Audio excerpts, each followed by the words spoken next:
Advocate শিশির মনির আপনার কাছে যাই। সেটি হলো যে আপনাকেও উচ্চকক্ষ নিয়ে তারপর উচ্চকক্ষের যে নির্বাচন পদ্ধতি এটা নিয়ে কথা বলতে দেখা গেছে, বিশেষ করে জামাতের যে সংস্কার কমিটি ছিল সেখানেও আপনাকে দেখা গেছে। মানে আমরা মানুষের মতামত চাচ্ছিলাম যে বিষয়টা এখানে আসছে যে মানুষ এখনও উচ্চকক্ষ নিয়ে ওইভাবে স্পষ্ট তারা ধারণা রাখে না, যেটা মানুষ এখনও যে বিষয়ে ধারণা রাখে না এবং মানে সেটা সেটা কেন মানুষ সেদিকে রাজি হবে বা সেই উচ্চকক্ষ দিয়ে তাহলে কি লাভ হবে। আরেকটা যে ব্যাপার বলতে চাই যে এতদিন তো উচ্চকক্ষ ছিল না, বা বর্তমানের যে পদ্ধতি এক কক্ষ বিশিষ্ট আইনসভা, মানে সেটি কি গণতন্ত্র প্রতিষ্ঠায় মানে যথেষ্ট নয়? নতুন করে উচ্চকক্ষ কেন দরকার হচ্ছে, আপনার কি মত? প্রথম প্রশ্ন করেছেন যে কি লাভ হবে, এবং মানুষ সেটা বুঝতে পারছে না। বুঝতে পারছে না দেখেই তো নতুন কিছু আনয়ন করা প্রয়োজন। এই যে এতদিন ধরে বাংলাদেশের ঐকমত্য কমিশনে বছর কয়েক মাস থেকে আলোচনা হলো, পার্টিগুলো আলোচনা করলো, ঐকমত্য কমিশনের সকলে মিলে আলোচনা করলো, করে একটা নতুন সিস্টেমকে ডেভেলপ করার চেষ্টা করা হচ্ছে। কেন সিস্টেমটাকে ডেভেলপ করার চেষ্টা করা হচ্ছে? একটা ব্যালেন্স আনার জন্য, পাওয়ার ব্যালেন্স। নিম্নকক্ষ এবং উচ্চকক্ষ যদি থাকে তাহলে একটা পাওয়ার ব্যালেন্স হয়। পিআর সিস্টেমের কথা এখানে বলা হয়েছে।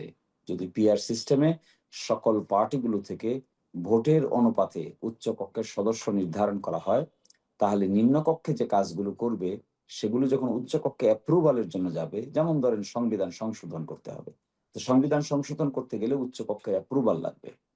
ওই অ্যাপ্রুভাল যখন নিতে যাবে তখন পার্টিগুলোর সকলেরই সে থাকবে, কারণ সকলেরই রিপ্রেজেন্টেটিভ থাকবে। 2%, 10%, 20%, 30% যেই থাকুক না কেন, সকলের রিপ্রেজেন্টেশনই সেখানে নিশ্চিত হবে। এই সিস্টেমটা একবার দুইবার প্র্যাকটিস করলেই হয়ে যাবে এবং জনগণের সামনে জানা থাকবে না, এটাই তো স্বাভাবিক। সেই জন্য তো পলিটিক্যাল পার্টিগুলোকে সঙ্গে নিয়ে আলোচনা করা হয়েছে, যেন জনগণকে সকলেই অ্যাওয়্যার করেন। আর দ্বিতীয় প্রশ্ন বলেছেন যে এটা তো বর্তমানে নাই। বর্তমানে যেহেতু নাই, থাকলেই বা অসুবিধা কোথায়? হ্যাঁ, থাকলেই তো বড় অসুবিধা। ফ্যাসিজম তো এইভাবেই বিল্ড আপ হয়, অ্যাবসলিউট মেজরিটির ভিত্তিতে ফ্যাসিজম বিল্ড আপ হয়। বাংলাদেশের 2001 সালে নির্বাচন, 2008 সালে নির্বাচন দিলে দেখতে পাবেন যে 38%, 36% ভোট পেয়ে আসন পেয়েছে 206টি, 218টি, 230টি। তাহলে 38% ভোট পেয়ে যদি 230টি আসন পাওয়া যায়, বাকি যে আরো 58% ভোট আছে, এই 58% ভোটাররা কি করবে? তাদের রিপ্রেজেন্টেটিভ কোথায়? তাদের রিপ্রেজেন্টেটিভ তো পার্লামেন্টেও নাই, উচ্চকক্ষেও নাই, নিম্নকক্ষেও নাই। এই ব্যালেন্সটা ক্রিয়েট করার জন্যই আলোচনা করা হয়েছে। আমাদের বিগত দিনের যে অভিজ্ঞতা ফেসিজম ক্রিয়েট করার জন্য, সেটা অ্যাবসলিউট মেজরিটির ভিত্তিতে হয়েছে।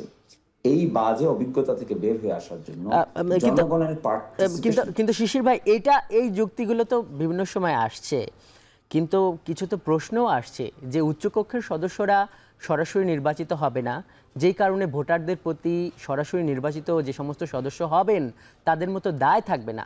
এবং এই যে একটা পলিটিক্যাল পার্টি তারা একটা তালিকা দিয়ে দেবে, সেই তালিকা ধরে ধরে উচ্চকক্ষের সদস্য নির্বাচিত হবে, এবং বলা হচ্ছে যে এই ক্ষেত্রে উচ্চকক্ষের মানে এই সদস্যের আসনের দাম 5,000 কোটি টাকা উঠে যেতে পারে। এই ধরনের আলোচনাগুলো তো হচ্ছে, এখানে কিভাবে স্বচ্ছতা নিশ্চিত করা যাবে? এর পরিপূর্ণভাবে স্বচ্ছতা নিশ্চিত করা যাবে। এটাকে ক্লোজড পিয়ার, ওপেন পিয়ার নামে দুটো সিস্টেম আছে। আপনি যাকে ইচ্ছা তাকেই তো উচ্চকক্ষে নিয়ে যেতে পারবেন না। এই ব্যাপারে আইনটা হবে এটা, যে আপনি যখন ইলেকশন হবে তখনই আপনি তালিকা ঘোষণা করে দিবেন পার্টির পক্ষ থেকে, যে যদি আপনি উচ্চকক্ষে যান তাহলে কাকে কাকে নিবেন, এবং পিআর পদ্ধতিতে কাকে কাকে নিবেন এই তালিকা আগেই আগেই আপনাকে ডিসক্লোজ করে দিতে হবে, নির্বাচন কমিশনে জমা দিতে হবে। এটাকে টেকনিক্যাল ল্যাঙ্গুয়েজে বলে ক্লোজ ডোর পিআর এবং র্যাঙ্কড লিস্ট পিআর।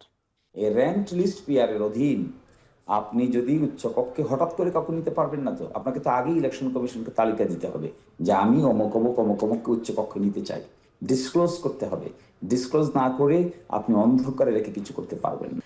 যেটি আলোচনা হচ্ছে যে এই যে জুলাই সনদ, এবং এখানে ঐকমত্য কমিশন বলছে যে এই যে উচ্চকক্ষ নিয়ে একটা সমাধানে আসা গেছে, ঐকমত্য হয়েছে এবং সেটা সংখ্যানুপাতিক। আপনাদের কাছে কি মনে হচ্ছে এটার বাস্তবায়ন প্রক্রিয়াটা নিয়ে আপনারাও বেশ কথা বলছেন, এর বাস্তবায়ন প্রক্রিয়াটা কি হওয়া উচিত সংক্ষেপে যদি 1-2 মিনিটে বলেন, বা আপনাদের দাবিটা। বাস্তব বাস্তবায়ন দাবি না, আমি যদি এই সরকার চালাতাম তাহলে আমি এসে কি করতাম জানেন? ফার্স্ট কাজ করতাম, আমি প্রক্লেমেশন ডিক্লেয়ার করে দিতাম, ঘোষণাপত্র ডিক্লেয়ার করে দিয়ে সনদও ডিক্লেয়ার করে দিতাম, এবং আমরা বলতাম যে সনদের অধীনে আগামী নির্বাচন অনুষ্ঠিত হবে। অর্থাৎ ঐকমত্য কমিশনে যতগুলো বিষয় আলোচনা হয়েছে এ সবগুলোকে আগামী নির্বাচনের আগেই বাস্তবায়ন করতে হবে। আগামী নির্বাচনের আগে যদি বাস্তবায়ন করা না যায় তাহলে এই আলাপ আলোচনার 2 পয়সার কোনো মূল্য থাকলো না। ফলে আমরা মনে করি, আমিও ব্যক্তিগতভাবে মনে করি, চার্টার ডিক্লেয়ার করতে হবে, চার্টারের অধীনে সংবিধানের ওই ধারাগুলোকে, অনুচ্ছেদগুলোকে স্থগিত করতে হবে, এবং আগামী নির্বাচন চার্টারের অধীনে হতে হবে। জি, জি। অতীতের সিস্টেমে হলে এই সমস্ত আলাপ আলোচনার কোনো মূল্য নাই। এবং দেখবেন এই যে রিফর্ম প্রক্রিয়ায় বর্তমান সরকারের স্ট্যাটাস হলো জনগণ কর্তৃক ম্যান্ডেটেড সরকার। এই সরকার শিশির ভাই, পরবর্তী সরকার যারা এই ঐকমত্যে তাদেরও সাইন আছে, তারা এসে বাস্তবায়ন করবে না, এরকম একটা শঙ্কা কেন করা হচ্ছে? কি জন্য আমরা আশঙ্কার প্রশ্ন না, কি জন্য এটা করতে হবে? পরবর্তী সরকারের প্রশ্ন আসলো কেন? পরবর্তী সরকার কিসের অধীনে নির্বাচিত হবে? আগামী যে নির্বাচন অনুষ্ঠিত হবে কোন আইনে হবে নির্বাচন বলতে পারবে কেউ? যারা এই দাবি দিচ্ছেন তারা কি বলতে পারবেন আগামী ফেব্রুয়ারি, মার্চ, এপ্রিল, জুন যেদিনই নির্বাচন হোক কোন আইনের অধীনে হবে? যদি বর্তমান সরকারকে রেগুলার সরকার মনে করা হয় তাহলে তো বর্তমান সরকার 2019 সাল পর্যন্ত কন্টিনিউ করা উচিত, যদি এই আর্গুমেন্ট কেউ করে থাকেন। কারণ কি, অতীতের ফ্যাসিস্ট সরকার চলে যাওয়ার পরে তাদের মেয়াদ ছিল কতদিন পর্যন্ত? 2029 সাল পর্যন্ত। সুতরাং ওইটা তো এখানে আর্গুমেন্ট না, মূল আর্গুমেন্ট হলো যে দেশে একটা অভ্যুত্থান হয়েছে, এই অভ্যুত্থানের পরিপ্রেক্ষিতে একটা সরকার গঠিত হয়েছে, জনগণের ম্যান্ডেট নিয়ে সরকার গঠিত হয়েছে। এই ম্যান্ডেটের চাইতে বড় ম্যান্ডেট আর কি আছে? যারা এখানে বলছেন এরা নির্বাচিত সরকার না, তারা আসলে জনগণের ম্যান্ডেট সম্পর্কে ধারণাই রাখেন না। শিশির ভাই, স্পষ্ট আপনার অবস্থান। অ্যাডভোকেট শিশির মির, আপনাকে অনেক ধন্যবাদ আজকের এই ভোটের ট্রেনে যুক্ত হবার জন্য।